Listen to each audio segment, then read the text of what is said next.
தேவனுடைய நாமம் மகிமைப்படுவதாக. அந்த நாளிலேயும் நாம் ஜெப சிந்தையோடு கூட இருப்போம். ரோமருக்கு எழுதின நிருபம் 6வது அதிகாரம் 22, 23 யாராவது ஒருத்தர் வாசிக்கலாம். இப்பொழுது நீங்கள் பாவத்தினின்று விடுதலையாக்கப்பட்டு தேவனுக்கு அடிமைகளானதினால் பரிசுத்தமாகுதல் உங்களுக்கு கிடைக்கும் பலன், முடிவோ நித்திய ஜீவன். பாவத்தின் சம்பளம் மரணம், தேவனுடைய கிருபை வரமோ நம்முடைய கர்த்தராகிய இயேசு கிறிஸ்துவினால் உண்டான நித்திய ஜீவன். போதும். வாசிக்கிறோம், பாவத்தின் சம்பளம் மரணம், தேவனுடைய கிருபை வரமோ நம்முடைய கர்த்தராகிய இயேசு கிறிஸ்துவினால் உண்டான நித்திய ஜீவன். பிரியமானவர்களே, நாம் அநேக நேரங்களில் புது புது நல்ல சத்தியங்களை கேட்கிறோம். நல்லது, இது அடிப்படை சத்தியம். பாவத்தின் சம்பளம் மரணம் நம்ம நிறைய நேரங்களில் சபையில் கேட்ட வார்த்தையாக கூட இருக்கலாம். நாம் அடிக்கடி அதை நினைப்பூட்டுவது நல்லது என்று என்னுடைய பாரமாக இருக்குது. ஆகவே இங்கே என்ன நம்ம பார்க்குறோம் அப்படின்னா, பாவத்தின் சம்பளம் மரணம். பாவத்துக்கு ஒரு வல்லமை உண்டு. அதை நம்ம அறிஞ்சு நம்ம அதை குறித்து ஒரு நல்ல தெளிவு நமக்கு வேணும். பாவத்துக்கு வல்லமை உண்டு. பாவம் ஒரு மனிதனை வஞ்சிக்கக்கூடியது, ஒரு மனிதனை ஏமாற்றக்கூடியது. பாவம் வேதனை கொடுக்கக்கூடியது, துன்பத்தை கொடுக்கக்கூடியது. பாவம் பயத்தை கொடுக்கக்கூடியது. பாவம் துக்கத்தையும் வருத்தத்தையும் கொடுக்கக்கூடியது. பாவத்துக்கு இவ்வளவு பெரிய காரியங்கள் இன்னுமா இருக்குது. கடைசியாய் அது மரணத்தை கொண்டு போய் தள்ளிவிடுது. கடைசி அதுக்கு அந்த வலிமை, அந்த வல்லமை, அது மரணத்தை கொண்டு போய் தள்ளி விடுகிறது. பிரியமானவர்களே, இந்த பாவம் எப்படி உருவாகுது அப்படின்னு கேட்டால், யாக்கோப்பு எழுதின நிருபத்தில் நம்ம வாசிக்கிறோம். யாக்கோப்பு எழுதின நிருபம் 1:14-15 வாசிப்போம். அவனவன் தன் சுய இச்சையினாலே இழுக்கப்பட்டு சிக்குண்டு சோதிக்கப்படுகிறான். பின்பு இச்சையானது கற்பந்தரித்து பாவத்தை பிறப்பிக்கும். பாவம் பூரணமாகும் போது மரணத்தை பிறப்பிக்கும். பாவம் பூரணமாகும் போதே மரணம் வருது. மரணம் உடனே வராது. ஒரு மனிதன் பாவத்தை செய்ய ஆரம்பித்த உடனே செத்து போக மாட்டான், மரித்து போக மாட்டான். அவனுக்குள்ள முதலாவது கொஞ்சம் கொஞ்சமாய் அது உருவாகுது. சாத்தானுடைய தந்திரம் அது.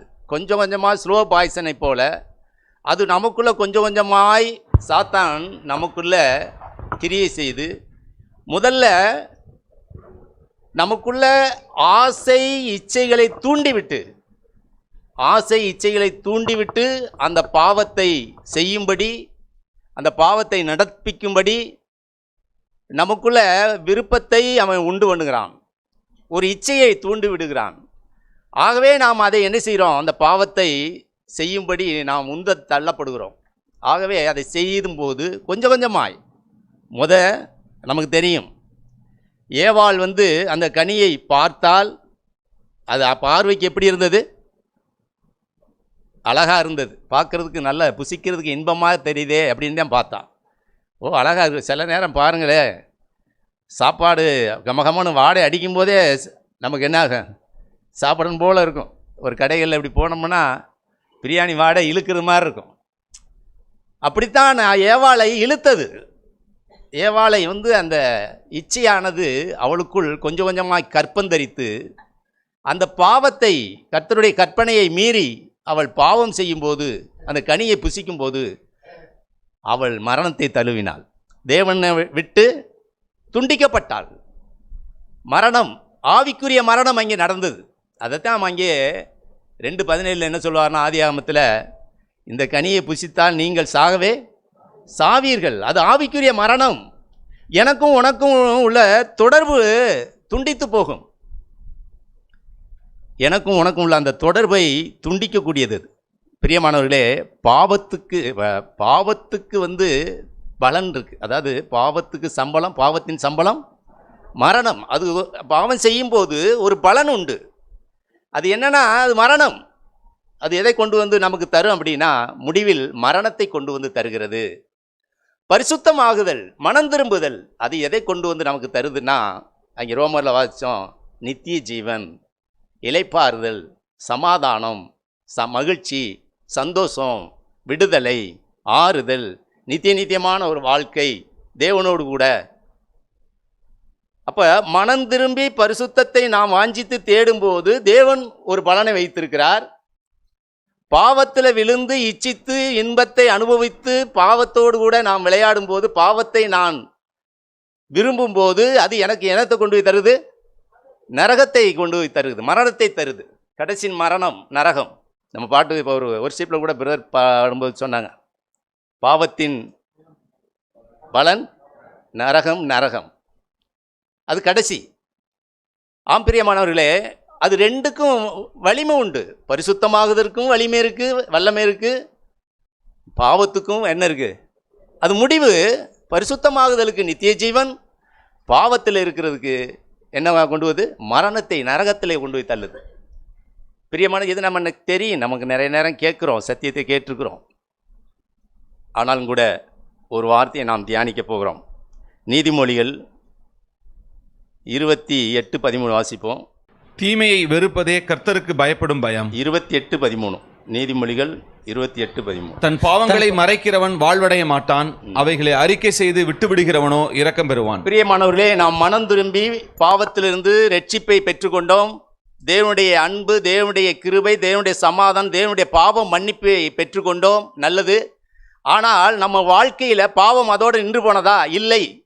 மாம்சத்தில் இருக்கிற நாளெல்லாம் நமக்குள் ஆசையும் இச்சையும் எழும்பும். அதை நாம் சிலுவையில் அறைந்து அந்த பாவத்தை நாம் ஜெயிக்க வேண்டும். பாவத்தை ஜெயிக்க வேண்டும். பாவம் வாசல்படியில், பாவம் இன்னைக்கு பாக்கெட்டில். இன்னைக்கு ஒரு செல்போனை எடுத்துக்கிட்டோம்னா, அடே அப்பா, அதுக்கு பேர் சரியாக தான் வச்சுருக்காங்க, செல்லு. அது அரிக்கக்கூடிய ஒரு தன்மை உள்ளதா? நம்மளை என்ன செய்யுது? அரிக்குது. இல்லை பிரதர், எனக்குலாம் அரிக்கலை. இல்லை, நீங்கள் தனிமையாக இருக்கையில் அதை எடுக்க அப்படியே உங்களுக்குள்ள தூண்டுது பாருங்க. அதை எடுத்து பாரு, அதில் ஏதாவது யூடியூப், வாட்ஸ்அப் ஏதாவது பாரு. அது அரிப்பு. நம்ம நினைக்கலாம் எனக்குலாம் அரிப்பு நோயே இல்லைங்க, நல்ல திடகார்த்தமாக இருக்கேன்னு. நிறைய ஆவிக்குரிய நோயெல்லாம் இருக்குது, அரிப்பு நோய். பிரியமானவர்களே, அது நமக்குள்ள அந்த செல் மூலமாக எவ்வளவோ பாவங்கள் அது நம்முடைய பாக்கெட்டில் இருக்கு. பாவத்தின் சம்பளம் மரணம் சொன்னேன்.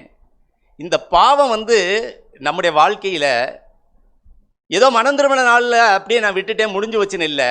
அது இன்றும் நம்முடைய வாழ்க்கையில் நம்மை மறுபடியும் அந்த பழைய பாவத்துக்குள்ளே விழும்படி சாத்தான் போராடி கொண்டிருக்கிறான். மறுபடியும் நாம் பாவத்தில் அநேக நேரங்களில் விழுகிறோம், சரி பண்ணுகிறோம், மனம் திரும்புகிறோம். இன்னும் பரிசுத்தமாகும்படி, பரிசுத்தம் உள்ளவன் இன்னும் பரிசுத்தமாகும்படி நாம் விழுந்த பகுதியை சரி பண்ணுகிறோம். கோவப்படுவதிலிருந்து, பெருமை அடைவதிலிருந்து, இச்சிக்கிறதிலிருந்தும், பொறாமையிலிருந்தும், பெருமையிலிருந்தும், ஆணவம் அகங்காரத்திலிருந்தும், அல்லது பிறர் மேலே குற்றஞ்சாட்டுகிற ஆவி, குறை சொல்லுகிற ஆவி, முறுமுறுக்கிற ஆவி, வாக்குவாதம், அநேக காரியத்தில் விழுகிறோம். விழும்போது நம்ம என்ன செய்கிறோம்? மனம் திரும்புகிறோம். ஆண்டவரே என்னை ரட்சியும்னு மனம் திரும்புகிறோம். பாவத்தை மறைச்சம் சொன்னால் நமக்கு மரணம். அதுதான் இங்கே இருக்குது. பாவத்தை மறைக்கிறவனுக்கு வாழ்வு கிடைக்காது, மரணம். அதை அறிக்கை செய்கிறோம். அறிக்கை செய்து விட்டுவிடு, உனக்கு இரக்கம், நித்திய ஜீவன். அறிக்கை செய். நாம் விழும்போது அறிக்கை செய்து நாம் ஒவ்வொரு நாளும் அதில் தேறி வருகிறோமா? இன்றைக்கி நம்ம என்ன யோசிக்கிறோம்? அந்த வசனத்தில் என்ன தியானிக்கிறோம்? முக்கியமானது, பாவத்தை நான் மறைக்கிறேனா, அறிக்கை செய்கிறேனா? இதைத்தான் நம்ம தியானிக்கிறோம். பாவத்தை நீங்கள் மறைச்சு வாழ்ந்தீங்கன்னா உங்கள் வாழ்க்கையில் விடுதலை இருக்காது, சமாதானம் இருக்காது. அநேக குடும்பங்கள் கணவன் மனைவிக்குள்ள உரசல்களும் சமாதான குறைவும், அல்லது தனிப்பட்ட வாழ்க்கையில் சமாதானம் இல்லாமல் நிம்மதி இல்லாமல் வாழக்கூடிய நிலைமையும் பாவத்தை மறைக்கிறதுனாலே வருகிறது. குடும்பங்களில் சமாதான குறைவு வர காரணம் என்ன தெரியுமா? பாவத்தை அங்கே மறைக்கிறோம். நம்மிடத்தில் உள்ள குறைகளை மூடி மறைக்கிறோம். அதை நேர்மையாய், ஒளியாய், வெளிச்சமாய் நாம் அப்படியே மனம் திரும்பி தேவன்கிட்ட அறிக்கையிட்டு, அல்லது சகோதர சகோதரியோ மனைவியிடத்திலேயோ அந்த குறையை காணும்போது மன்னிப்பு கேட்டு அந்த பாவத்தை அறிக்கை செய்து விட்டு விட்டோம் என்ன சொன்னால் நம்முடைய வாழ்க்கையில் விடுதலை இருக்கு, நித்திய ஜீவன் இருக்கு, சமாதானம் இருக்கு. ஏன் குடும்பங்களில் சமாதானம் இல்லை? ஆதாம் பாவம் செய்து ஓடி ஒளிந்து கொண்டான், மறைத்து கொண்டான். அந்த ஆவி இன்னும் இருக்கு, ஆதாமை போலவே இன்னும் இருக்கு, அந்த சுபாவம் இன்னும் இருக்கு. ஏதாவது ஒரு காரியத்தை மனைவி இடத்துல ஒரு குறை இருந்தா கணவனுக்கு தெரியாம செய்யணும், யாருக்கும் தெரிஞ்சிடக்கூடாது, சபையில் உள்ள சகோதர சகோதரிகளுக்கு தெரிஞ்சிடக்கூடாது. அந்தரங்கமாய் தனிமையாய் உலகத்தார்களோடு ஒரு உறவு வச்சிருப்பாங்க, உலகத்தார்களோடு வாங்கல் கொடுப்புகள் இருக்கும், உலகத்தார்களோடு கைமாறு ஏதாவது காரியங்கள் தொடர்பு, அதாவது அவங்களுக்கு இணக்கமாய். பிரியமானவர்களே, அது உங்களை கொஞ்சம் கொஞ்சமாய் தேவனை விட்டு பிரித்து, சபையை விட்டு பிரித்து உங்களை துன்மார்க்கமான ஒரு பாவத்தில் விழ வச்சு மரணத்தை கொண்டு வரும். அதை புரிஞ்சுக்கணும். அநேக நேரங்களில் மறைக்கிறதுல ஒரு இன்பம். நான் மறைச்சிட்டேன், இது யாருக்கும் தெரியாதுல்ல. பிரியமானவர்களே, வேதத்தில் ஒரு சில ஆட்கள் நம்ம பார்க்குறோம், பாவத்தை மறைத்த அவர்களுடைய நிலைமைகளை பார்க்குறோம். பாருங்க, ஆதியாகமம் புஸ்தகம் 31வது அதிகாரம் வாசிப்போம். 30வது வசனத்திலிருந்து வாசிப்போம். இப்பொழுதும் உன் தகப்பனுடைய வீட்டின் மேலுள்ள வாஞ்சையினால் நீ புறப்பட்டு போகிறதானால் போகலாம், என் தெய்வங்களை ஏன் திருடி கொண்டு போகிறாய் என்று கேட்டான். யாக்கோபு லாபானுக்கு பிரதியுத்தரமாக, உம்முடைய குமாரத்திகளை பலாத்காரமாய் பிடித்து வைத்துக் கொள்வீர் என்று நான் அஞ்சினதினாலே இப்படி வந்துவிட்டேன். ஆனாலும் யாரிடத்தில் உம்முடைய தெய்வங்களை கண்டுபிடிக்கிறீரோ அவனை உயிரோடே விட வேண்டாம். உம்முடைய பொருள்கள் ஏதாவது என் வசத்தில் உண்டானால் நீர் அதை நம்முடைய சகோதரருக்கு முன்பாக பரிசோதித்தறிந்து அதை எடுத்துக்கொள்ளும் என்றான். ராகேல் அவைகளை திருடி கொண்டு வந்ததை யாக்கோபு அறியாதிருந்தான். அப்பொழுது லாபான் யாக்கோபின் கூடாரத்திலும் லேயாளின் கூடாரத்திலும் 2 வேலைக்காரிகளின் கூடாரத்திலும் பிரவேசித்து பார்த்தும் ஒன்றும் கண்டுபிடிக்கவில்லை. பின்பு லேயாளின் கூடாரத்தை விட்டு ராகேலின் கூடாரத்துக்கு போனான். ராகேல் அந்த சுரூபங்களை எடுத்து ஒட்டகச் சேணத்தின் கீழ் வைத்து அதன் மேல் உட்கார்ந்திருந்தாள்.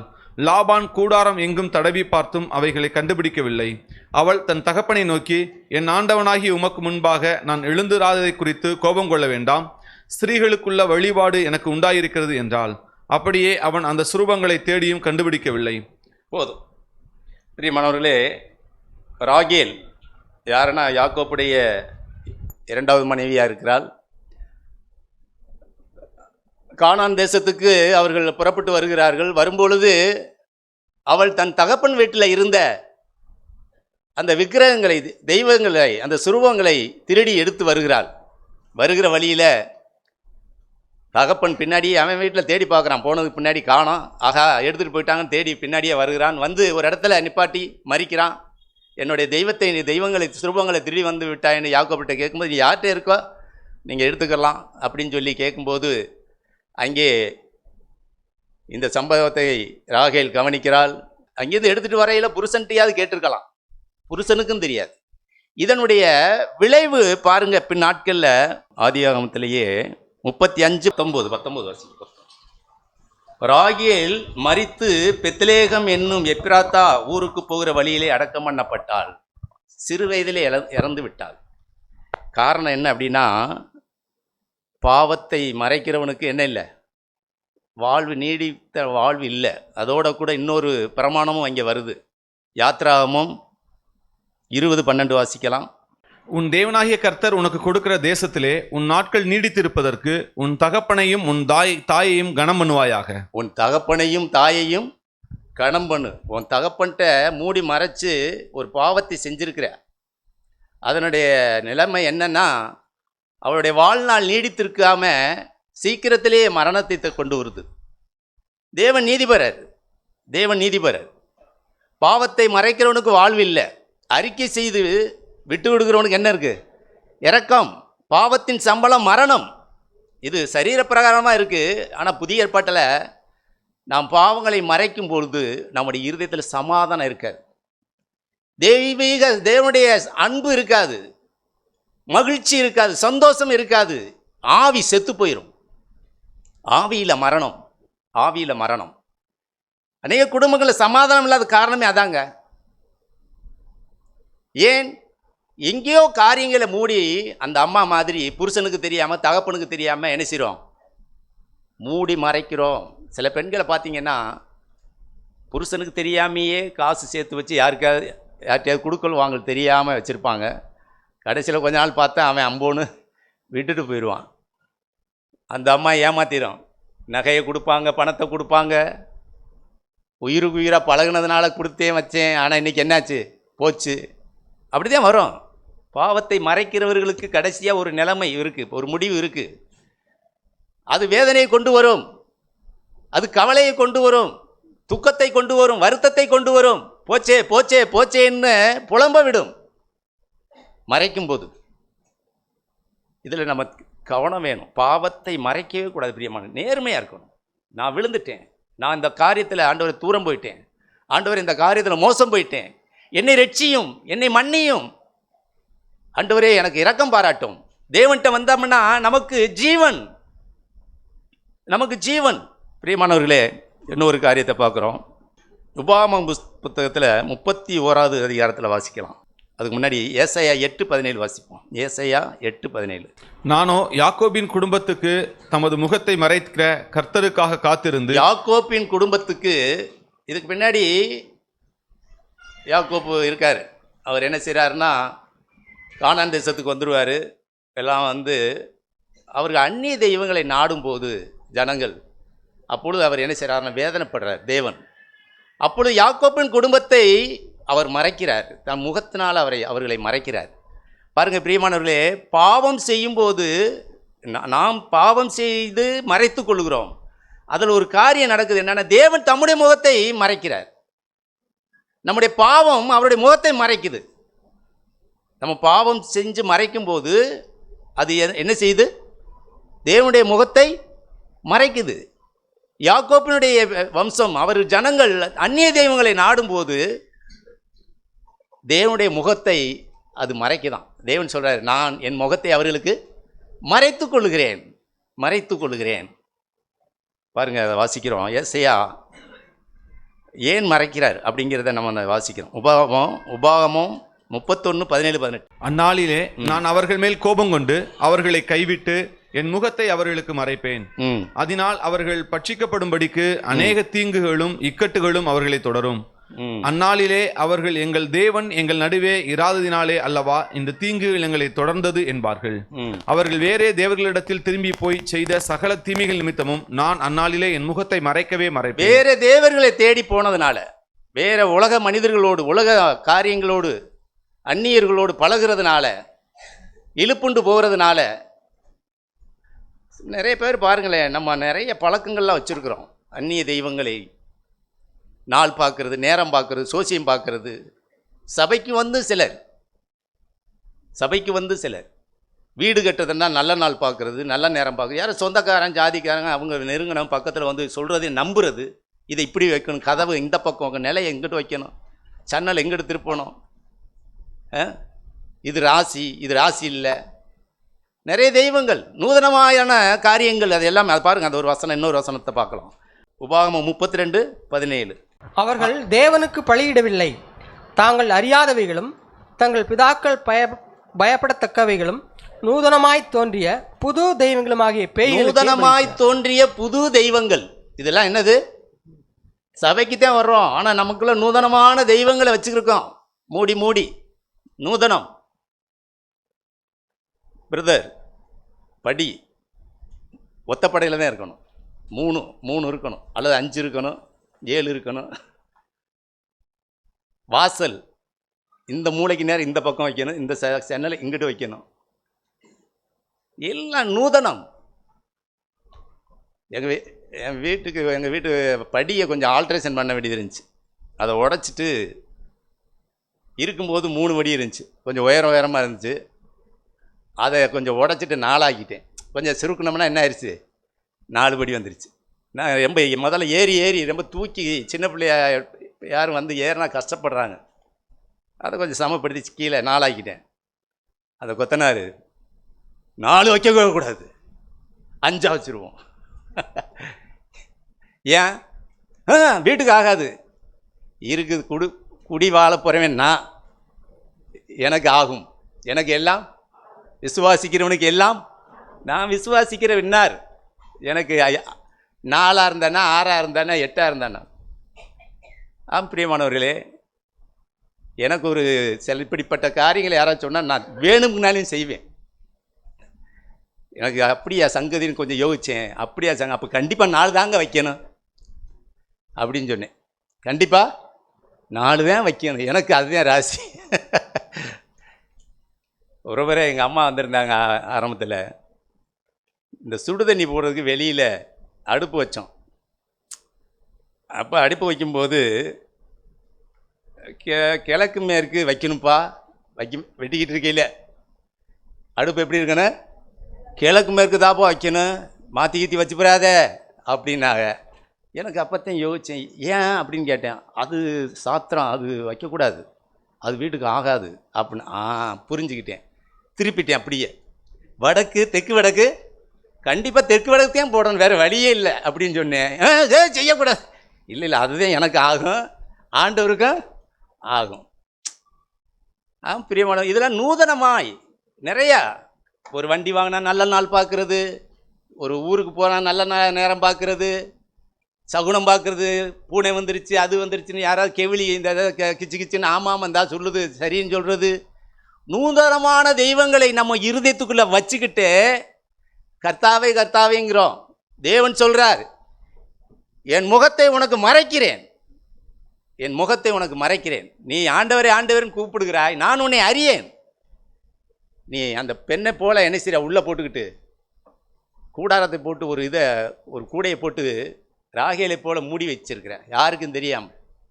சபைக்கு தெரியாது, சகோதர சகோதரிகளுக்கு தெரியாது. சபையில் வந்து உட்காந்துக்கிட்டு பாடுறோம் அல்லேலூயா. தேவனை உயர்த்தி எங்கே உயர்த்துறது? தேவன் அறிவார், அவர்கள் இன்னார் என்று கர்த்தர் அறிவார், அவருடைய பிள்ளைகள் யார் என்று கர்த்தர் அறிவார். அநியாயத்தை விட்டு விலக கடவன். இது அநியாயம்.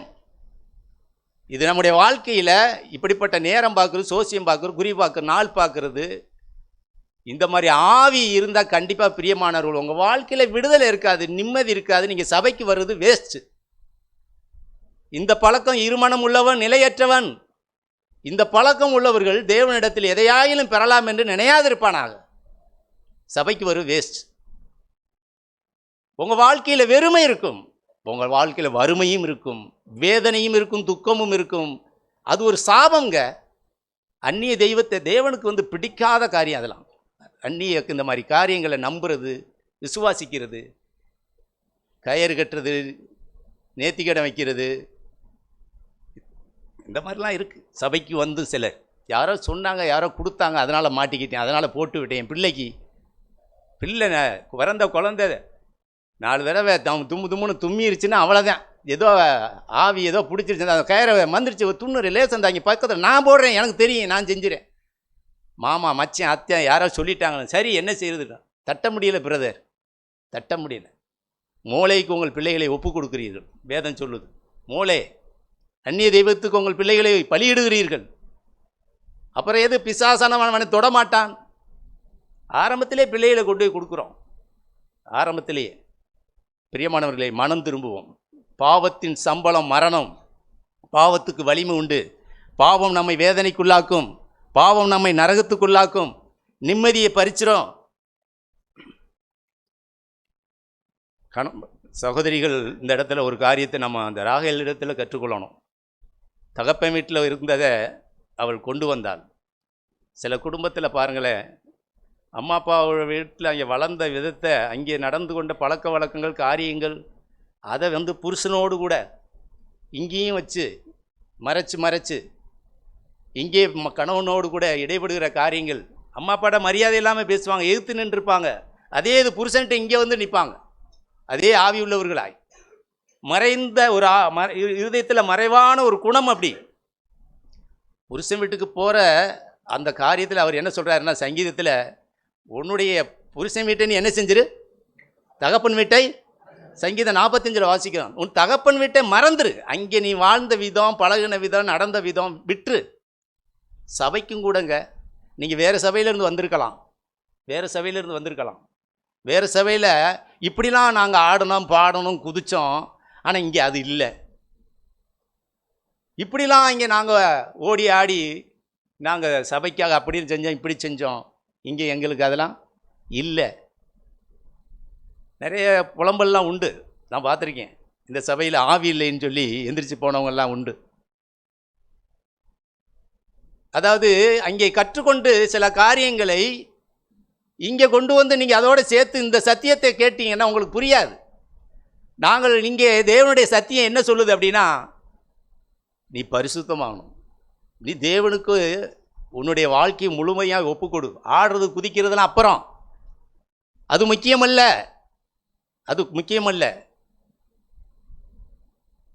நான் சொல்லுவேன், வேறு சபையிலேருந்து புதுசாக வர்றவங்ககிட்ட சொல்லுவேன், நீங்கள் இதுவரைக்கும் பாடின விதம், ஜெபித்த விதம், ஊழியம் செய்த விதம், அதை எல்லாம் மூட்டை கட்டி வச்சுவிட்டு உடச்சி போட்டுட்டு புதிதாய் இந்த சத்தியத்தை நீங்கள் அதில் கேட்டு கட்டுனீங்கன்னா உங்கள் லைஃப் என்ன ஆகும்? நிலச்சிருக்கும். அதையும் இதையும் சேர்த்து கட்டினீங்கன்னா உடஞ்சி போகும். வேறு சபையிலேருந்து வர்றவங்களுக்கு ஒரு அபாயம் அதுதான். அதையும் இதையும் சேர்த்து கட்டும்போது அந்த கட்டடம் நிற்காதுங்க, அது சாஞ்சிரும். அது சாஞ்சிரும். பழையது பழையது தான், புது துணியோடு என்ன செய்ய முடியாது, ஒட்டு போட முடியாது. ஒரு சபை அப்படின்னா என்னன்னு கேட்டால், சத்தியம் அங்கே இருக்கான்னு பார்க்கணும், சத்தியத்தில் ஜனங்கள் நடக்கிறாங்களான்னு பார்க்கணும். இந்த கண்கள் நமக்கு தெளிவடையணும், இந்த பார்வை நமக்கு வேணும். ஒரு சபையில் சத்தியம், கிறிஸ்துவின் உபதேசம், அங்கே கிறிஸ்துவனுடைய உபதேசம், பரிசுத்தம் அங்கே தூணாக இருக்கணும். அதுதான் ஆதாரம், அதுதான் ஆதாரம். ஆக பிரியமானவர்களே, பாவத்தை குறித்த இந்த காரியங்களில் நாம் உணர்வடையும். நம்முடைய பழைய காரியங்களை உடைச்சி அங்கே போட்டுறணும். விட்டு வந்த எகிப்துக்கு திரும்பக்கூடாது, அதை விட்டுவிட வேண்டும். ராகேல் அங்கேயே விட்டுட்டு வந்திருந்தாள்னா அவளுக்கு நீண்ட ஆயுள் கூட என்ன செஞ்சுருக்கலாம், இருந்திருக்கலாம். அதை பிடிச்சிக்கிட்டே தெரிஞ்சதுனால அவள் வாழ்க்கை இடையிலே மோசம் போகுது. இன்னொரு காரியத்தை பார்க்குறோம். ஆகான்கிற ஒரு மனுஷன், யோசுவா 7 வாசிப்போம், 10வது வசனமும் 11வது வசனம். அப்பொழுது கர்த்தர் யோசுவாவை நோக்கி, எழுந்திரு, நீ இப்படி முகங்குப்புற விழுந்து கிடக்கிறது என்ன? இஸ்ரவேலர் பாவம் செய்தார்கள், நான் அவர்கள் கட்டளையிட்ட என் உடன்படிக்கையை மீறினார்கள். சாபத்தீடானதில் எடுத்துக்கொண்டதும், களவு செய்ததும், வஞ்சித்ததும், தங்கள் பண்டம்பாடிகளுக்குள்ளே வைத்ததும் உண்டே. அதாவது ஆயிப்பட்டணம் அங்கே போய் என்ன செய்கிறாங்கன்னா யுத்தம் பண்ணாங்க. நிறைய பேர் செத்துட்டாங்க இஸ்ரவேல் ஜனங்கள். காரணம் என்னென்னா, அவர்கள் எரிகோ பட்டணத்தில் அங்கே போய் யுத்தம் பண்ணி வரும்போது சில சாபத்தீடானதெல்லாம் எடுத்துகிட்டு வந்துடுவாங்க. அதனுடைய விளைவு என்ன ஆயிரும் அப்படின்னா, ஜனங்களுக்குள்ள வாதையை தேவன் அனுமதிக்கிறார். இதை எடுத்துகிட்டு வந்ததில் ஒரு நபர் யாருன்னா ஆகான். யார்? ஆகான். அவன் கொண்டு வந்து ஒளிச்சு வச்சுக்கிறான். அது யாருப்பா? இவன் வந்து தேவன்கிட்ட போய் முறையிடுறான். அப்போ தேவன் சொல்கிறாரு, ஏப்பா பண்டமாடிகளுக்குள்ளே நீங்கள் அந்த சாபத்தீடானதை எடுத்துக்கொண்டாது ஒளிச்சு வச்சிருக்கீங்கன்னு தேவன் சொல்லும் யோசுவாட்ட பேசுகிறாரு. அப்படியா அப்படின்னு வந்து கேட்குறாரு. ஐயோ நான் தானே. இவன் என்ன செய்யலை, அவன் அப்படியே மூடி மறைச்சான். கடைசியாக சீட்டு போட சொல்லி, அடுத்து நீங்கள் வாட்சிங்கன்னா தெரியும், சீட்டு போட்ட சொல்லி ஆகான் பேர் வருது. அப்பொழுது அவனை என்ன செய்கிறாங்கன்னா நரகத்தில் வெளியே, பாளையத்துக்கு வெளியே கொண்டு போய் கல்லால் எரிஞ்சு கொன்றான். இந்த பாவம் திருட்டுத்தனம், ஒரு திருட்டுத்தனம் அங்கே நடக்குது. இச்சித்து, அதை தான் நான் ஆரம்பத்தில் சொன்னேன். பாவத்துக்கு சாத்தான் பயன்படுத்தக்கூடிய நம்மிடத்தில் உள்ள உணர்ச்சி என்னன்னா ஆசை, இச்சை. அதை தூண்டி விட்டு தான் பாவத்தில் நம்மை விளைவைத்து அவன் மறுபடியும் நம்மளை மரணத்துக்கு நேரம் தள்ளுறான். இச்சை நல்ல அழகாக இருக்குது, அந்த சால்வை அது நல்லா இருக்குது, அது வேணும் அப்படின்னு அவன் எடுத்துக்கொண்டு போய் மூடி வச்சதுனால, மறைச்சி வச்சதுனால அவனை கடைசியில் அவனுக்கு கல்லால் எரிந்து, அனனியா சப்பீரால் அந்த நிலத்தை விற்று கொடுத்து உடனே ஒரு பங்கு என்ன செய்தாங்க, வஞ்சித்து விட்டார்கள், மறைத்து விட்டார்கள். அதை என்னன்னா, இது இருக்கட்டும், நமக்கு திடீர்னு ஒரு நாளைக்கு இப்போ எல்லாம் ஒன்றா சேர்த்து பொதுவாக வச்சு நம்ம அனுபவிக்கிறோம். ஆனாலும் கூட திடீர்னு எல்லாரும் தனித்தனியாக தங்கி வாசம் பண்ணக்கூடிய நிலைமை வந்துச்சுன்னா இது நமக்கு அப்போ என்ன செய்யும், உதவியாக இருக்கும். ஆகையினால நிலத்தை வித்ததை முழுமையாய் கொண்டு வந்து கொடுக்காம ஒரு பங்கை ஏமாற்றி ஒளித்து வைத்ததன் விளைவு அனனியா சப்பீராவுக்கு என்ன நடந்தது? மரணம். பாவம் எவ்வளவு கொடுமையானதுன்னு பாருங்கள். நம்ம ஈஸியாக சில காரியங்களை மறைக்கிறோம், ஈஸியாக மறைச்சிரும். அம்மா அப்பாட்ட கேட்கும்போது பிள்ளைகள் இது என்னப்பா இது செஞ்சியா? இல்லை, சிறு வயதிலிருந்தே இல்லை.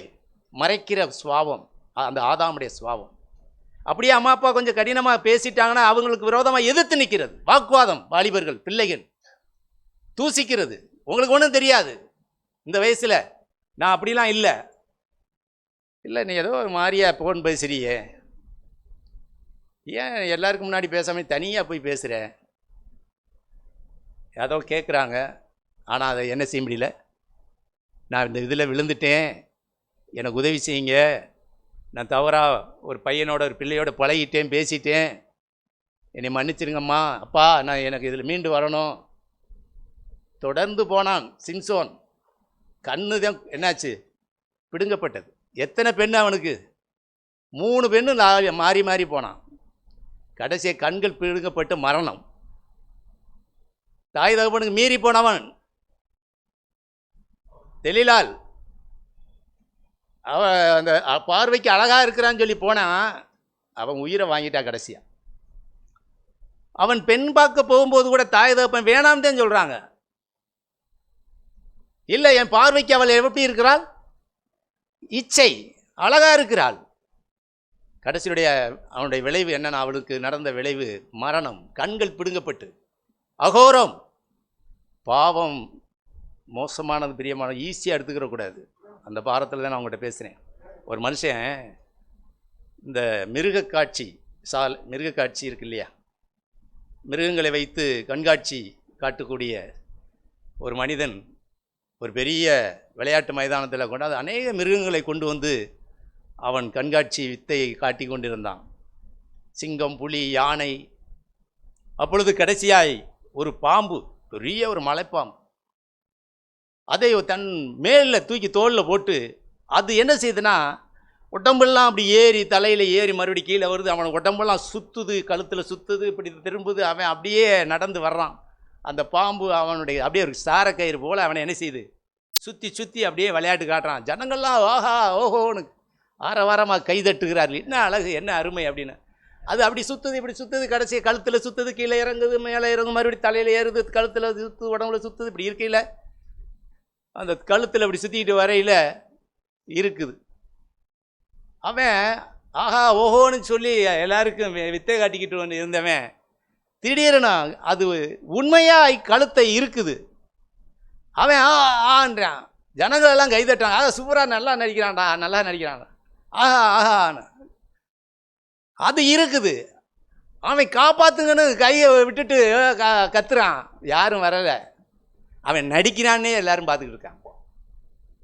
கடைசியாக பொத்துன்னு விழுகிறான், செத்தே போனான். பாவம் அப்படித்தான் நம்ம இடத்துல என்ன செய்யும், கொஞ்சம் கொஞ்சமாய் நம்மளோட சுற்றி கடைசியாக நம்மை கொன்றுவிடும். இது ஒரு உண்மை சம்பவம். பிரியமானவர்களே, பாவத்தோடு நம்ம விளையாடக்கூடாது. பாவம் நம்மை வஞ்சிக்கிறது, பாவம் நம்மை அழிக்கக்கூடியது, பாவம் நம்மை வேதனைப்படுத்தக்கூடியது, துக்கப்படுத்தக்கூடியது.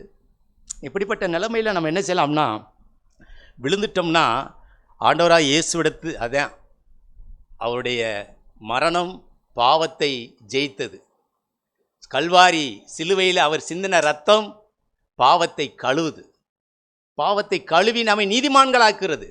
இயேசு கிறிஸ்துவின் ரத்தம் சகல பாவங்களையும், எவ்வளோ பெரிய பாவமாக இருந்தாலும் சரி, நீ எவ்வளவு வீழ்ச்சி அடைந்திருந்தாலும் சரி, நீ எவ்வளோ பாவத்தை மறைச்சு வச்சிருந்தாலும் சரி, நீ நேர்மையாய் தேவன்கிட்ட வந்து, ஆண்டவரே நான் பாவி, என்னை மன்னியும். இயேசு கிறிஸ்துவின் ரத்தம் சகல பாவங்களை நீக்கி நம்ம என்ன செய்து கழுவி சுத்தம் பண்ணுது. அப்படி நாம் அந்த அனுபவத்துக்குள்ளே வரலை அப்படின்னா நமக்கு அந்த மரணம், அந்த பாவம் நம்மேலேயே இருக்கும். அந்த பாவத்தின் தண்டனை நரகாக்கினை, வஞ்சனை, அந்த தேவனுடைய கோவாக்கினை நரகம். அது கடைசியாக அது பழிவாங்க முழிக்குது. அது என்ன செய்யுதுன்னா, வாயை திறந்து அப்படியே ரெடியாக இருக்குது, முழிச்சுக்கிட்டே இருக்கு. வாடா. வெளிப்படுத்தின விசேஷத்தில் கடைசி அந்த வார்த்தையத்தையும் அவர் சொல்கிறார். 21வது அதிகாரம் 8வது வசனம். பயப்படுகிறவர்களும் அவிசுவாசிகளும் அருவருப்பானவர்களும் கொலைபாதகர்களும் விபச்சாரக்காரரும் சூனியக்காரரும் விக்கிர ஆராதனைக்காரரும் பொய்யர் அனைவரும் 2ஆம் மரணமாகி அக்கினியும் கந்தகம் எரிகிற கடலிலே, அந்த கடைசி மரணம் அது வான்னு சொல்லுது. அந்த மரணத்திலிருந்து நீ தப்பிக்கணும்னா, அந்த நரகாக்கினையிலிருந்து நீ மீண்டெடுக்கணும், வெளியே வரணும்னா, ஆண்டவராக இயேசு அந்த நரக ஆக்கினியை சிலுவையில் அவர் சகித்திருக்கிறார். நரக ஆக்கினியை அவர் ஏற்றுக்கொண்டார். நம்முடைய அக்கிரமங்கள், நம்முடைய பாவங்களுக்காக அவர் ஜீவனை கொடுத்தது நிமித்தம் அவர் அந்த சிலுவையில் அந்த ஆக்கினை, அந்த வேதனையை, நரக வேதனையை அனுபவித்தார். உலகத்தின் எல்லா பாவத்தையும், நரக வேதனை அது சிலுவையில் அந்த வேதனையை அனுபவித்து நமக்காக ஜீவனை கொடுத்ததுனால நாம் மீட்கப்பட்டிருக்கிறோம், விடுதலை ஆகப்பட்டிருக்கிறோம். ஆகவே பிரியமானவர்களே, பாவத்தை ஒரு காலம் ஒருபோதும் சிறு பிள்ளையாக இருந்தாலும் சரி, பெரியவங்களாக இருந்தாலும் சரி, மறைக்காதீங்க. ஒரு சகோதரன்ட்ட ஒரு கசப்பு இருக்குது, வருத்தருக்குன்னா சரி பண்ணிடுங்க. அதை கொஞ்சம் மனசிலே வச்சுக்கிறாதீங்க. மனைவி இடத்துல, பிள்ளை இடத்துல ஒரு தவறு இருக்குன்னா, குறை இருக்குன்னா உடனே மன்னிப்பு கேட்டு சரி பண்ணுங்க. அது இருதயத்தில் வைக்காதீங்க. அது உங்களுக்கு ஆவிக்குரிய மரணத்தை கொண்டு வரும். சரீர மரணமும் உண்டு. நம்ம அதைத்தான் நிறைய பார்த்தோம். நாம் மனம் திரும்புவோம். பாவம் செய்து மறைக்கும்போது தேவனுடைய முகத்தை அது மறைக்குது. உங்கள் அக்கிரமங்களே, உங்கள் பாவங்களே உங்களுக்கும் எனக்கும் நடுவாக பிரிவினையை உண்டாக்கி உங்களுடைய முகத்தை அது மறைக்குது. தேவனை பார்க்க முடியலையாம், தேவனும் பார்க்க முடியலைன்றார். ஏசாயா 59 நீங்கள் வாட்சிங்கன்னா அது இருக்குது அந்த வசனம். தேவனே என்ன செய்ய முடியலையாம், பார்க்க முடியல. நம்ம நினைக்கிறோம் கெட்டிக்காரத்தனமாக பாவத்தை செஞ்சுட்டோமா, யாருக்கும் தெரியாதுனோ. தேவனுடைய முகத்தை நீங்கள் மறைக்கிறீங்க. அது பெரிய துரோகம், அது பெரிய ஆபத்து. தேவனுடைய முகத்தை நான் மறைச்சேன்னா யாருக்கு கேடு? யாருக்கு கேடு? எனக்கு தான் கேடு, எனக்கு தான் அழிவு. பாவத்தை குறித்தான ஒரு சீரியஸோடு இருப்போம். பாவத்துக்கு விரோதமாய் நாம் யுத்தம் செய்கிறவர்களாய், போராடுகிறவர்களாய், மாம்சத்தில் எழும்புகிற பெருமைகள், கோபங்கள், எரிச்சல், கசப்பு, வைராக்கியம் யார் மீதும் ஏதாவது இருந்துச்சுன்னா, கணவன் மனைவியிடத்தில் தான் அது நிறையா நீங்கள் பார்க்க முடியும். அது இருந்துச்சுன்னா உடனே சரி பண்ணுங்க. நான் தப்பு பண்ணிட்டேன், நான் கோவப்பட்டேன், நான் எரிச்சல் பட்டேன், நான் உங்களை மதிக்கலை, அதை நீங்கள் சரி பண்ணுங்க, வெளியே வந்துருங்க. அதோடு இருக்காதீங்க. அந்த பாம்பை போல விளையாடாதீங்க, பாவத்தோடு நீங்கள் விளையாடாதீங்க. அது ஒரு நாள் உங்களை அழித்து விடும். எவ்வளவு ஒரு பெரிய பாவமாக இருந்தாலும் அது உங்களை ஒரு நாள் நரகத்தில் கொண்டு தள்ளிவிடும். ஆகவே நாம் எச்சரிக்கையாக இருப்போம், விழிப்பாக இருப்போம். விழுந்துட்டோமா உடனே சரி பண்ணுவோம். தன் பாவங்களை மறைக்கிறவன் வாழ்வடைய மாட்டான், அறிக்கை செய்து விட்டுக்கிட்டவனுக்கு இரக்கம் பெறுவான். இரக்கம் வச்சுக்கிட்டே இருக்காராம். இரக்கத்தை வாங்கிக்க, உன் வாழ்க்கையில் சந்தோஷமாக இருக்கலாம், சமாதானமாக இருக்கலாம், விடுதலையாக இருக்கலாம், நிம்மதி இருக்கலாம், ஆறுதலாக இருக்கலாம். இழந்த சந்தோஷத்தை, இரட்சணியத்தின் சந்தோஷத்தை நாம் திரும்ப பெற முடியும். தேவனோடு உறவு கொண்டாட முடியும், வேதம் வாசிக்க முடியும், ஜெபிக்க முடியும், வாஞ்சை இருக்கும். இன்னைக்கு ஏன் ஜெபிக்க முடியல, வேதம் வாசிக்க முடியும், சகோதரோட ஐக்கியம் இல்லை, ஏதோ ஒன்றை மறைக்கிறோம். பிரியமானவர், அதை கண்டுபிடிங்க. தேவன் நம்முடைய கண்களை திறப்பாராக. ஆமென். தேவன் பேசின வார்த்தைகளுக்காக நன்றி. பேசிகிட்டு இருக்கும்போது நான் இப்படி தான் என்னை நியாயம் திருத்த பார்த்தேன். ஒருவேளை என்கிட்ட அந்த நாள் பார்க்குறது இல்லாமல் இருக்கலாம். நிறைய சொன்னாங்க, அதெல்லாம் ஒருவேளை அதுவும் ஒரு சில பேர்கிட்ட இருக்கலாம். பட் அது இல்லாதவங்க ஒருவேளை எனக்கு அப்படிலாம் அந்த பழக்கம் தெரியாது. அதனால் நான் என்னை மேன்மை பாராட்ட ஒன்றே இல்லை. ஆனால் ஆண்டவர் என்னோட என்ன இடைப்பட்டார்னா, கோபம் என்கிற சொரூபம், வம்பு என்கிற சொரூபம், வாக்குவாதம் என்கிற சொரூபம், இப்படிப்பட்ட சொரூபங்கள்லாம் எனக்குள்ளே இருக்கா. மன்னிக்க முடியாது என்கிற சொரூபம், அது எல்லாத்தையும் நான் என்ன பண்ணுறேன்னா, ஆண்டவர் சுட்டி காட்டும் பொழுது, தேவன் ஏதோ ஒரு சூழ்நிலையில் அதை சுட்டி காட்டும் பொழுது, நான் அந்த சொரூபத்தை என்ன பண்ணுறேன் அப்படின்னா, அறிக்கையிட மனம் இல்லாமல் அதை என்ன பண்ணுறேன் அப்படின்னா மறைச்சி வைக்க பார்க்குறேன். மறைச்சி எப்படி வைக்க பார்க்குறேன், நான் ஒரு சப்பக்கட்டு கட்டுறேன். இல்லை, நான் கோபமாலாம் இல்லை, நான் லேசாக அப்படி அதாவது நான் கோபத்தை நம்ம கோபமாக சொல்கிறதில்ல, மன்னிக்காத தன்மையை மன்னிக்காதா சொல்கிறதில்ல. நம்மளுக்கு நிறைய நம்ம அந்த சிஎஃப்சி பாசனை ஒன்று சொல்லுவாங்க, அதை நிறையா பழகிருக்கோம். முழுமையாக மன்னிக்க முடியலை அப்படின்னா ஆண்டவர்கிட்ட போய், ஆண்டவரே எனக்கு மன்னிக்க முடியல அப்படின்னு நம்ம ஓப்பனாக சொல்கிறதில்ல. நான் பார்த்ததை தான் சொல்கிறேன். ஆனால் நம்ம என்ன பண்ணுவோம் அப்படின்னா, இல்லை நான் சமாதானத்துக்காண்டி நான் என்ன பண்ணுறேன், நான் பேசாமல் இருக்கேன், ஒதுங்கி இருக்கிறேன். ஆனால் தேவன் இருதயத்தை பார்க்கிறார். என்கிட்ட வந்து எந்த தீமோத்தேயுவில் இப்படி தான் பவுல் சொல்லுகிறார், 2 தீமோத்தேயு 2:19. ஆகிலும் தேவனுடைய உறுதியான அஸ்திபாரம் நிலைத்திருக்கிறது. கர்த்தர் தம்முடையவர்களை அறிவார் என்பதும், கிறிஸ்துவின் நாமத்தை சொல்லுகிற எவனும் அநியாயத்தை விட்டு விலகக் கடவன் என்பதும் அதற்கு முத்திரையாயிருக்கிறது. அநியாயத்தை விட்டு விலக கடவன். இந்த அநியாயமெல்லாம் எபேசியரில் 5வது அதிகாரம் 3வது வசனத்திலிருந்து வாசிங்க. எபேசியர் 5:3. மேலும் பரிசுத்தவான்களுக்கு ஏற்றபடி வேசித்தனமும் மற்றெந்த அசுத்தமும் பொருளாசையும் ஆகிய இவைகளின் பேர் முதலாய் உங்களுக்குள்ளே சொல்லப்படவும் கூடாது. அப்படியே வம்பும் புத்தியுனமான பேச்சும் பரியாசமும் தகாதவைகள், ஸ்தோத்திரம் செய்தலே தகும். இப்போ நான் கொஞ்சம் இந்த இடத்த கொஞ்சம் டீப்பாக நான் பார்க்க விரும்புகிறேன். முதல்ல அந்த 3வது வசனத்தில் மற்ற எந்த அசுத்தமும் அது சொல்லிட்டு ஒன்றா வரிசையாக சொல்லிட்டு எல்லாத்தையும் சொல்ல முடியாதனால பவுல் எதுவாக இருந்தாலும் அப்படி சொல்லிட்டு மற்ற எந்த அசுத்தம் சொல்லிட்டு பொருளாசை அப்படின்னு சொல்கிறார். ஸோ நான் என்னை ஆராய்ஞ்சு பார்க்க விரும்புகிறேன். பொருளாசைன்னு சொல்கிற சொரூபம் எனக்குள்ளே இருக்கா? அது என்ன அந்த வசனம் பாருங்கள். கடைசியாக அந்த வசனத்தை நான் பார்க்கும்போது பயப்படுறேன். என்னென்னா, பேர் முதலாக உங்களுக்குள்ளே சொல்லப்படவும் கூடாது. அநேக நேரத்தில் நான் வளர்ந்த போது நான் இப்படி கேள்விப்பட்டிருக்கேன். என்னென்னா, அநேக வந்து நம்மளுடைய அந்நிய தெய்வங்களுடைய பேர்களை கூட நம்ம வாயில் உச்சரிக்கிறதுக்கு நம்ம கவனமாக இருக்கணும். அது கூட நம்ம உச்சரிக்காமல் இருக்கிறது நல்லது. அதே போல் பவுல் அந்த அளவுக்கு எச்சரிக்கையாக சொல்கிறார். இந்த மாதிரி பாவங்கள்லாம் சின்ன அளவு கூட அந்த பாவத்தை நம்ம நடைமுறைப்படுத்துறது இல்லை. அது கொஞ்சம் அந்த வாசனையே நம்ம வாழ்க்கையில் தட்டக்கூடாது அப்படின்னு பேசுகிறார். அதுக்கு அடுத்த வசனம் 4வது வசனத்தில் அப்படியே வம்பும் புத்தியீனமான பேச்சும் அவர் எல்லாத்தையும் சொல்கிறார்.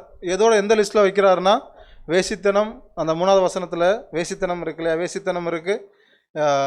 அதே போல் அந்த 4வது வசனத்தில் அப்படியே வம்பும் புத்தியீனமான பேச்சும் பரியாசமும். நான் என்ன கொஞ்சம் நிதானித்து பார்க்க விரும்புகிறேன் இந்த இடத்துல. என்னென்னா, வேசித்தனத்துக்கு ஈக்குவலாகவே பவுல் சொல்கிறார் புத்தியீனமான பேச்சு. இந்த அதை வாக்குவாதம் பண்ணுறது, ஒரு விஷயத்தை தப்பு நான் ஒத்துக்கிறது இல்லை, அதுக்கு அப்படியே டேக்கிள் பண்ணி பேசிக்கிட்டே இருக்குது. நான் ரைட்னு ப்ரூவ் பண்ணுற வரைக்கும் அதை திரும்ப திரும்ப பேசுகிறது. இதெல்லாம் என்கிட்ட ஆண்டவர் பார்க்கும் பொழுது எப்படி பார்க்குறாருன்னா, நான் ஒரு சொரூபத்தை என்ன பண்ணுறேன் அப்படின்னா மறைச்சி வச்சுக்கிட்டே இருக்கிறேன். தேவன் பேசுவார், உணர்த்துவார். இல்லை நீ கொஞ்சம் நீ டேக்கிள் பண்ணி பேச நினைக்கிற, நீ சொல்கிறத அப்படியே ஒத்துக்க அப்படின்னு. ஆனால் நம்மளோட இருதயம் கேட்குறதே இல்லை. அநேக நேரத்தில் நான் என்கிட்ட பார்த்துருக்கேன். ஆவியானவர் பேச பேச நம்ம இருதயத்தில் என்ன பண்ணுவோம், ஆவியானவருடைய வார்த்தையை அப்படியே அமுக்குவோம். கடைசியில் அது என்ன அப்படின்னா சமாதான குறைச்சலில் போய் முடியும், பாவத்தில் போய் முடியும். எனவே நம்ம கொஞ்சம் நிதானித்து பார்ப்போம். ஒருவேளை நம்ம அந்த விக்கிரகங்கள் இருக்கிறவங்க நம்ம அதை நிதானித்து பார்ப்போம். அந்த விக்கிரகங்களே நம்ம யாரும் மார்த்தட்டி கொள்ள வேணாம். நம்மள்ட்ட அநேக மன்னிக்க முடியாத குணங்கள், இன்னும் குறை பேசுகிற குணங்கள். நம்ம தீமோத்தேயுவில் படித்தது போல் அது கீழே சொல்லுவார், வீண் பேச்சுகளுக்கெல்லாம் நீங்கள் விலகி இருக்குன்னு சொல்லுவார். வீண் பேச்சு பேசுகிறவங்களுக்கெல்லாம் விலகி இருக்கணும் அப்படின்னு.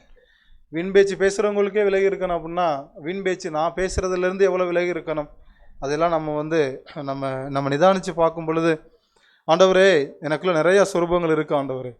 நான் இந்த சிஎஃப்சியில் இன்னும் நான் சாத்திரம் பார்க்குறது, சம்பிரதாயம் பார்க்குறது, இதிலேருந்து நான் இன்னும் வல்லையினாலே கஷ்டம். ஆனால் அதையெல்லாம் தாண்டி நம்மளுக்குள்ள விக்கிரகம் என்ன அப்படின்னா பொருளாசைன்னு சொல்கிற விக்கிரகம். பணத்தின் மேலே பணத்தை சேர்க்க நான் என்ன அதிகமாக நிதானித்து பார்க்குறேன். அது அப்பப்போ அது வரும்பொழுதெல்லாம், ஆண்டவரே எனக்கு இந்த உலகத்தில் நான் உமக்காக நான் பண்ணுறது தான் ஆண்டவரே என் இதயத்தில் இருக்கணும் அப்படின்னு நான் ஜெபம் பண்ணுறேன். அது நம்மளுக்குள்ளே வருது, அந்த சொரூபங்கள்லாம் இருக்கிறது அப்பப்போ என்ன பண்ணுது அப்படின்னா. ஆனால் அது நம்மளுக்குள்ளே சொரூபம் இருக்குது அப்படின்னு ஒருத்தர் கண்டுபிடிக்கும் பொழுது, ஒருவேளை அந்த சொரூபம் இருக்கிறத ஒருத்தர் சுட்டி காட்டும் பொழுது, அந்த தகப்பனார் சுட்டி காட்டும் பொழுது, தன்னுடைய கணவன் சுட்டி காட்டும் பொழுது, ஒருவேளை ராகில் மனம் திரும்பி இருக்கலாம். நம்ம குடும்பத்தில் சுட்டி காட்டலாம், அல்லது சபையில் சுட்டி காட்டலாம். ஆனால் நம்ம மனம் திரும்பலை அப்படின்னா உண்மையாகவே மரணத்தை கண்டிப்பாக நம்ம சீக்கிரம், அவங்க போல் ரொம்ப லேட்டாகாமல் இருக்கலாம், ரொம்ப சீக்கிரமாகவே நம்ம என்ன பண்ணிடுவோம் அப்படின்னா நம்ம ஆவிக்குரிய மரணத்தை சந்திச்சிருவோம். அதே போல் ஓசியா 10வது அதிகாரம் 13வது வசனம், அநியாயத்தை உழுதீர்கள், தீவினையை அறுத்தீர்கள், பொய்யின் கனிகளை புசித்தீர்கள், உங்கள் வழியையும் உங்கள் பராக்கிரமசாலிகளின் திரளையும் நம்பினீர்கள். நம்ம இந்த இடத்துல கொஞ்சம் யோசித்து பார்ப்போம். நம்ம வந்து பொய்யின் கனியை புசிக்கிறவங்களா, அதாவது வாழ்க்கையில் வந்து தேவனுக்கு உண்மை இல்லாமல் வாழ்கிறவங்களா? தேவனுக்கு உண்மை இல்லாமல் வாழ்ந்துட்டு நம்ம என்ன பண்ணுறோம் அப்படின்னா, அதனால வர்ற சம்பத்து, ஆஸ்திகள், அல்லது அதனால நம்மளுக்கு கிடைக்கிற வந்து ஒரு உலக பிரகாரமான ஐஸ்வர்யங்களை நம்ம வந்து மார்த்தட்டி கொண்டு, அல்லது நம்மளுடைய வந்து நம்ம அதில் புலாங்கிதம் அடைஞ்சிருக்கிறோமா அப்படின்னு நான் என்ன ஆராய்ஞ்சு பார்க்க விரும்புகிறேன். ஆமாம், அப்படிலாம் நம்ம இருக்கும் பொழுது இந்த நீதிமொழிகளில் பார்த்தீங்கன்னா, நீதிமொழிகள் 1ஆவது அதிகாரம் 26, 27 நினைக்கிறேன், அந்த வசனத்தை பாருங்கள். நீதிமொழிகள் 1. என் ஆலோசனையெல்லாம் நீங்கள் தள்ளி என் கடிந்து கொள்ளுதலை வெறுத்தீர்கள். ஆகையால் நானும் உங்கள் ஆபத்து காலத்தில் நகைத்து நீங்கள் பயப்படும் காரியம் வரும்போது ஆகடியும் பண்ணுவேன். அடுத்த வசனம். நீங்கள் பயப்படும் காரியம் புசல் போல் வரும்போதும், ஆபத்து சூறாவளி போல் உங்களுக்கு நேரிடும் போதும், நெருக்கமும் இடுக்கணும் உங்கள் மேல் வரும்போதும் ஆகடியும் பண்ணுவேன். அந்த வசனத்தில் பாருங்கள், 25ஆம் வசனம் ரொம்ப எச்சரிக்கையான வசனம். என் ஆலோசனை எல்லாம் நீங்கள் தள்ளி என் கடிந்து கொள்ளுதலை வெறுத்தீர்கள். தேவன் நம்மளுடைய பாவங்கள் குறித்து சபையில் பேசிக்கிட்டே இருக்கிறார். ஆனால் நம்ம என்ன பண்ணுறோம் அப்படின்னா, ஆமாம் இதை தானே பேசுவாங்க, ஒரு அலட்சியம் இருக்கிறதுனால ஆண்டவர் என்ன சொல்கிறாருன்னா, நம்மளுடைய வாழ்க்கையில் நாம் பின்வாங்குகிற நிலைமை நம்ம வந்து வரும் பொழுது, அல்லது நம்ம வந்து உபத்திரவங்கள் வழியாக செல்லும் பொழுது, அல்லது தேவனை நோக்கி கூப்பிடும் பொழுது, அந்த வசனம் ரொம்ப தெளிவாக இருக்குது. நான் ஆகடியம் பண்ணுவேன். ஆகடியம்னா தேவன் வந்து அந்த அளவுக்கு தேவன் நம்ம சொல்லிக்கிட்டே இருக்கிறார். நான் கேட்கல அப்படின்னா, தேவன் ஆகடியம் பண்ணுறாருன்னா அதுக்கு மேலே கதியே கிடையாது. மனுஷர்கள் நம்மளை புறக்கணிக்கலாம், எல்லாம் பண்ணலாம். ஆனால் தேவன்ட்டே நம்ம போக முடியாத ஒரு நிலைமை ஏற்படுமானால் அது ரொம்ப கஷ்டமான நிலைமை. நான் வந்து எச்சரிக்கப்படுறேன். அந்த வார்த்தையை பார்க்கும் பொழுது, தேவனிட பேசும் பொழுது நான் அதை எப்படி எடுத்துக்கிறேன்? என்னுடைய செவிகள் வந்து திறந்திருக்கிறதா? இது புதிய ஏற்பாட்டில் வந்து ஒரு இடத்துல சொல்லும் பொழுது பவுல் சொல்லுவார் நினைக்கிறேன், நீங்கள் வந்து நாங்கள் பேசும் பொழுது நீங்கள் நாங்கள் பேசுகிறது மாதிரி பார்க்கல, நீங்கள் தேவனே உங்கள்கிட்ட பேசுகிற மாதிரி நீங்கள் பார்த்து அதை நீங்கள் கேட்டு மனம் திரும்பினீங்கன்னு சொல்லுவார் ஒரு இடத்துல. எனவே நாம் வார்த்தையை கேட்கும் பொழுது நாம் எந்த ஒரு எண்ணத்தோடு கேட்குறோம்? நம்ம வந்து அலட்சியப்படுத்துகிறோமா? தேவன் திரும்ப திரும்ப பேசும் பொழுது, அல்லது நம்ம ஜாக்கிரதையாக எடுத்து தேவன்கிட்ட போய் முகங்கப்புறம் விழுந்து, ஆண்டவரே என்கிட்ட இவ்வளவு விக்கிரகங்கள் இருக்குது ஆண்டவரே, எனக்கு உதவி செய்யுங்க ஆண்டவரே. நம்ம உதவி கேட்டு நம்ம மன்னிப்பு பெறும் பொழுது நம்ம இரக்கம் பெறுவோம், நம்ம வாழ்வடைவோம். நமக்கு வந்து நித்திய ஜீவன் தேவன் இந்த உலகத்தில் தருவார். எனவே நம்ம அந்த வாலிபர்கள் நம்ம கொஞ்சம் நிதானித்து பார்ப்போம், நம்மளுக்குள்ள சொரூபம் என்ன? நம்ம வந்து யூடியூப்பா, ஃபேஸ்புக்கா, இன்ஸ்டாகிராமா, என்ன ஸ்னாப்சாட்டா, என்ன நம்மளுடைய சொரூபம்? அந்த சொரூபத்தை எல்லாம் தேவன்ட்டு நம்ம அறிக்கையிடுவோம். தேவன் நமக்கு உதவி செய்வாராக. ஆமென். தேவன் கொடுத்த வார்த்தைக்கு நன்றி செலுத்துகிறேன். ஏனென்றால் அந்த சொரூபமோ இல்லை ஆகான் எடுத்த அந்த கம்பளி அல்லது பொருட்களோ அல்லது விலை மிதைக்க முடியாததான் அவன் கண் தோன்றினது, ஆனால் அவன் எடுத்துக்கொண்டான்.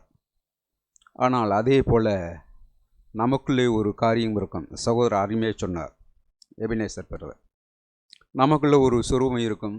அந்த சுரூபத்தை நம்மளால் விட முடியாது. இப்பொழுது ஆண்டவருடைய வார்த்தையை நம்ம கேட்டிருக்கிறோம். ஆண்டவரே, அதில் நாங்கள் குணப்பட்டு விட எங்களுக்கு உதவிச்சு.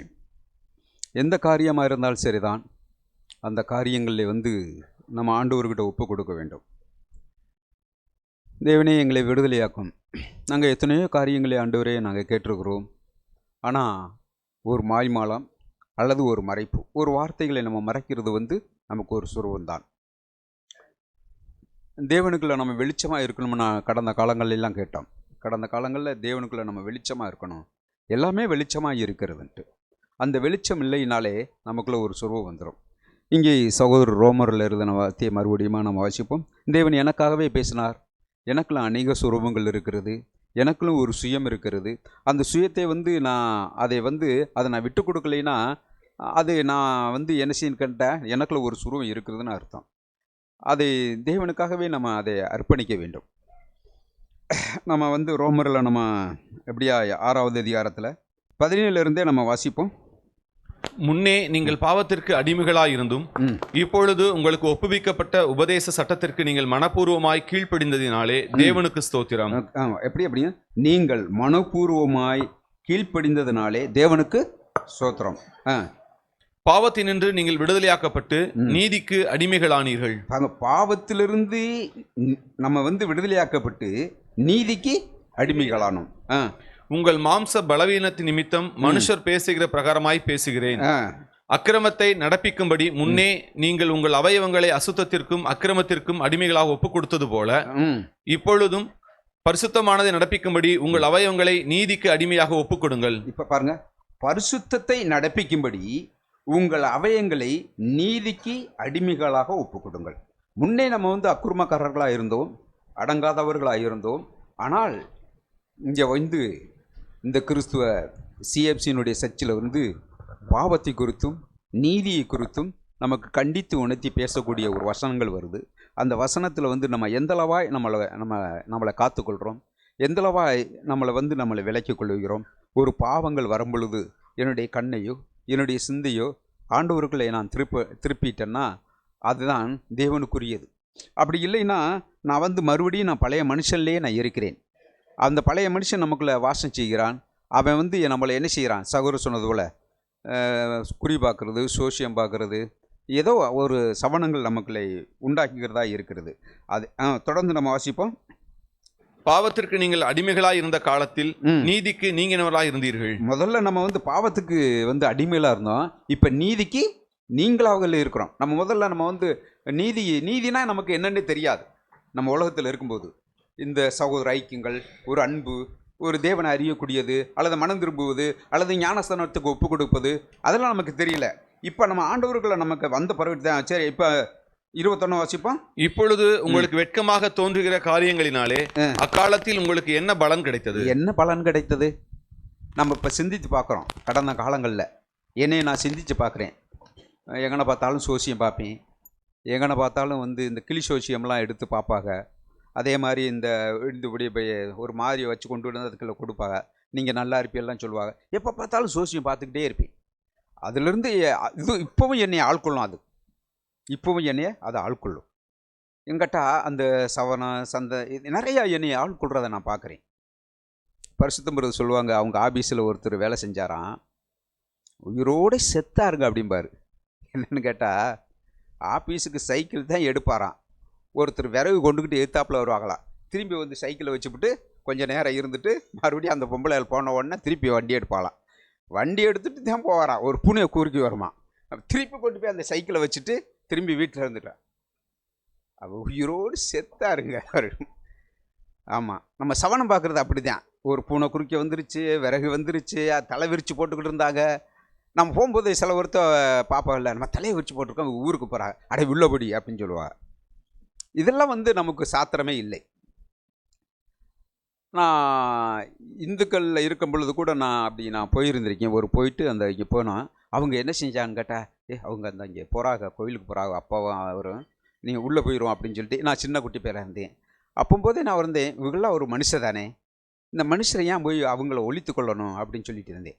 பாவம் பாவம் இதே பாவத்தை நம்மளை ஆள்கொள்கிறது. நம்ம எதை விதைக்கிறோமோ அதைத்தான் நம்ம அறுப்போம். நம்ம எதை நம்மளுடைய நமக்கு போராட்டங்கள்லாம் இருக்கும், அதெல்லாம் உண்மைதான்.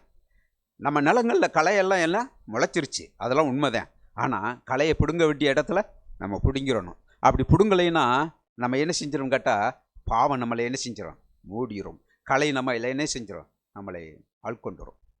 அதுக்கு தான் இங்கே சொல்லப்பட்டிருக்கு, பாவத்தின் அப்படின்னா பாவத்துக்கு என்ன உங்களுக்கு சம்பளம். சம்பளம் இங்கே கொடுக்குறாங்க. பாவத்தின் சம்பளம் மரணம். என்ன மரணம் கேட்டால், நம்ம ஆவிக்குரிய வார்த்தையில் எவ்வளவுதான் பேசினாலும் சரி அவங்களுக்கு விளங்கி கொள்ளவே கிடையாது. அது ஆவிக்குரிய மரணத்தை நம்மளுக்கு உண்டாக்குகிறது.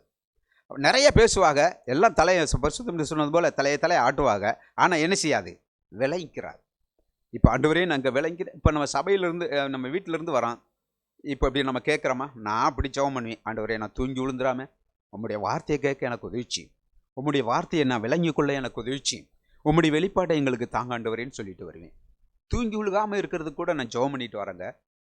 வியாழக்கிழமையே அப்படி தான் ஜெபம் பண்ணிட்டு வருவேன். நம்மளை அசம்பந்தம் ஒரு ஆவி நம்மளை ஆள்கொண்டு விடும். பரிசுத்தமான ஒரு வார்த்தையை கேட்காதபடிக்கு இன்னொருத்தன் நம்மளை தடங்கல் பண்ணுகிறான்.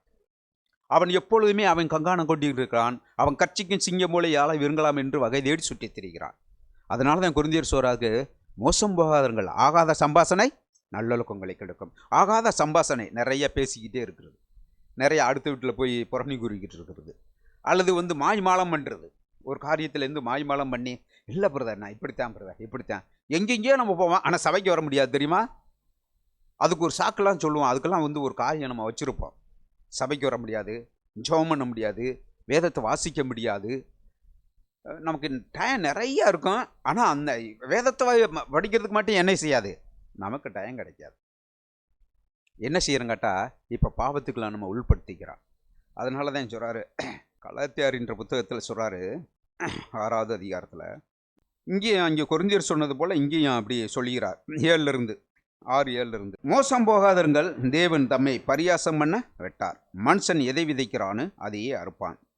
தன் மாம்சத்துக்கென்று விதைக்கிறவன் மாம்சத்தின் அழிவை அறுப்பான், ஆவிக்கென்று விதைக்கிறவன் ஆவியினாலே நித்திய ஜீவனை அறுப்பான். ஒரு நித்திய ஜீவன் உண்டு. அதான் பரிசுத்தவான்கள்லாம் ஓடிக்கொண்டு இருக்கிறார்கள். அவர்கள் ஓடின வழியிலே நம்மளும் ஓட வேண்டும். நான் அன்னைக்கே சொல்லுவேன், நம்மளுடைய பரிசுத்தவான்கள் இல்லை, முன்னோர்கள் பரிசுத்தவான்கள் நிறையா ஓடி இருக்கிறார்கள். ஆனால் நிறைய பரிசுத்தவான்கள் அந்த வழியில் போகல தெரியுமா? இடையிலேயே வந்து நம்ம ஜான் பனியன் எழுதின புக்கு மாதிரி இடையிலேயே அவங்க திரும்பிட்டாங்க. ஆனால் சில பரிசுத்தவான்கள் அந்த வைராக்கியத்தோடு, அந்த வாஞ்சியோடு, ஆண்டவரே எனக்கு நீ அழைக்கப்பட்ட அழைப்பு என்ன ஆண்டவரே, அந்த அழைப்புக்கு நான் பாத்திரனா நடந்து கொள்ளட்டும். நான் விழுந்தது உண்மைதான். அதான் மரணத்துக்கு ஏதுவான பாவமும் உண்டு, அல்லது மரணம் இல்லாத பாவமும் உண்டு. மரணத்துக்கு ஏதுவான பாவத்தை நம்ம செய்துவிட வேண்டாம். ஆண்டவரே எங்களுக்கு உதவிச்சியும். அப்படித்தான் யாக்கோப்பு எழுதுவார். ஆண்டவரே எங்களுக்கு உதவிச்சியும், நாங்கள் மாம்சத்துக்கென்று விதைத்து கொண்டு இருக்கிறோம். ஆண்டவரே நாங்கள் மாம்சத்துக்கென்று கேட்காம நாங்கள் ஆவிக்கென்று விதைக்க, நம்ம பிள்ளைகள் இடத்துல பேசும்போது அவர் ஆவிக்கென்று விதைக்க எனக்கு உதவிச்சியும் என்று சொல்லி நான் ஆண்டவர்கிட்ட கேட்குறேன். நான் மாம்சத்துக்கென்று விதைத்தேன்னா மாம்சத்தின் அழிவை அழித்து விடுவான். தேவன் மட்டுமாய் நம்மளை நடத்தின தேவனுக்கு நன்றி செலுத்துகிறேன். ஆமென். தேவன் சபையில் கொடுத்த வார்த்தைக்காக நன்றி செலுத்துகிறேன். தேவன் இந்த நாளிலும் நமக்கு அவசியமான வார்த்தையிலே தேவன் பேசியிருக்கிறார். தன் பாவங்களை மறைக்கிறவன் வாழ்வடைய மாட்டான், அவைகளை அறிக்கை செய்து விட்டு விடுகிறவனோ இரக்கம் பெறுவான்னு தேவன் பேசினார்.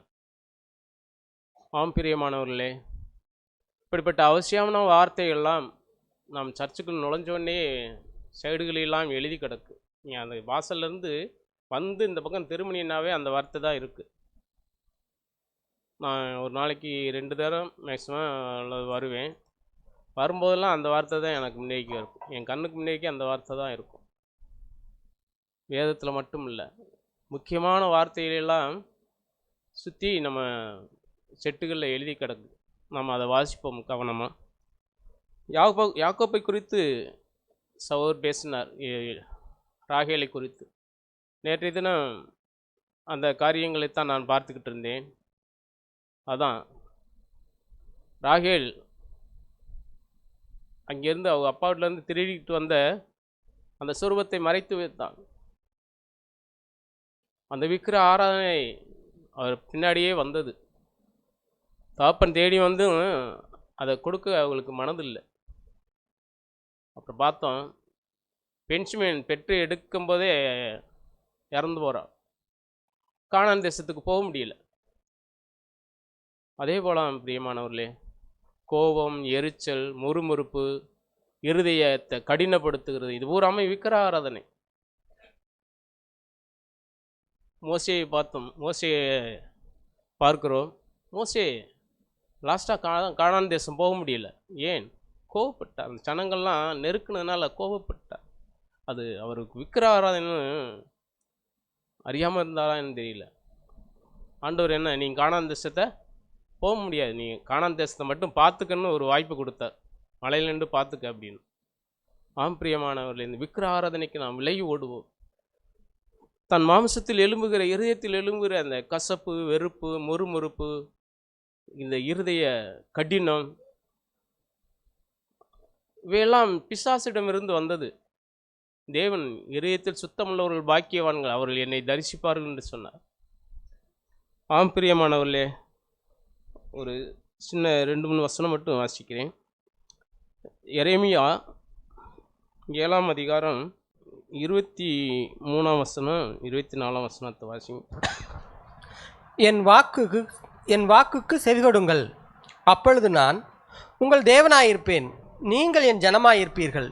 நான் உங்களுக்கு கற்பிக்கும் எல்லா வழியிலும் நீங்கள் உங்களுக்கு நன்மை உண்டாகும்படிக்கு நடவுங்கள் என்கிற விசேஷத்தையே அவர்களுக்கு சொல்லி கட்டளையிடுவேன். அவர்களோ அதை கேளாமலும் தங்கள் செவியை சாயாமலும் போய் தங்கள் பொல்லாத இருதயத்தின் யோசனைகளின்படியும் கடினத்தின்படியும் நடந்து முன்னிட்டல்ல பின்னிட்டே போனார்கள். போதும். அதே போல் 17-18 யூதாவின் பட்டணங்களிலும் எருசலேமின் வீதிகளிலும் அவர்கள் செய்கிறதை நீ காணவில்லையா? எனக்கு மனமடி உண்டாக்க அந்நிய தேவர்களுக்கு பானபலிகளை வார்க்கிறார்கள். போதும். 16 கொஞ்சம் வாசி. நீ இந்த ஜனத்துக்காக விண்ணப்பம் செய்ய வேண்டாம், அவர்களுக்காகவும் மன்றாடவும் கெஞ்சவும் வேண்டாம், என்னிடத்தில் அவர்களுக்காக பரிந்து பேசவும் வேண்டாம், நான் உனக்கு செவி கொடுப்பதில்லை. இதெல்லாம் ஆண்டவர் எச்சரிக்கிறாரு. இங்கே பேசுகிறாரு, செவி கொடுக்க மாட்டேங்கிறாங்க. கீழே என்ன செய்கிறாங்கன்னா, அதான் எனக்கு மனம் அடிவு உண்டாக அந்நிய தேவர்களுக்கு பானபலிகளை வார்க்கிறார்கள். தேவன் வெறுக்கிறார். இப்போ இந்த ஆர்ட்ட பேசுகிறாருன்னா எரேமியாட்ட பேசுகிறார். நீ இவர்களுக்கு எரேமியா புலம்புகிறார், இந்த ஜனங்கள் இப்படி இருக்கிறார்கள். எரேமியாட்ட பார்த்து பேசுகிறார், நீ இவர்களுக்காக செபிக்கவே வேண்டாம்ப்பா, விண்ணப்பம் பண்ண வேண்டாம், இவர்கிட்ட கெஞ்சவும் வேண்டாம். இப்படிப்பட்ட ஜனங்களுக்கு நீ கெஞ்சவும் வேண்டாம். பாருங்க தேவன் எவ்வளவா துக்கப்படுகிறாருன்னு பாருங்க. தேவன் என்னோடு அதுதான் பேசினார். கர்த்தருடைய ரகசியம் யாருக்கு வெளிப்படும்? அவருக்கு பயந்தவர்களுக்கு தான் வெளிப்படும். தேவன் நாம் அவருக்கு பயந்திருந்தோம்னா தேவன் நமக்கு நடக்கக்கூடிய வழிகளை, மனம் திரும்பக்கூடிய பகுதிகளெல்லாம் வெளிப்படுத்துவார். நீ பாரு, இதயத்தில் கசப்பு வச்சிருக்க, அவளை குறித்து எரிச்சல் கோபம் இருக்கு, நீ போகிற வழியை பாரு, நீ வச்சிருக்கிற ஐக்கியம் யாரோட வச்சிருக்கிறாயின்னு பாரு அப்படின்னு தேவன் எச்சரிப்பார். தேவன் எனக்கு பேசின வார்த்தைக்காக நன்றி. நாமும் அப்படியாய் மணந்துருவோம் பிரியமானவர்களே.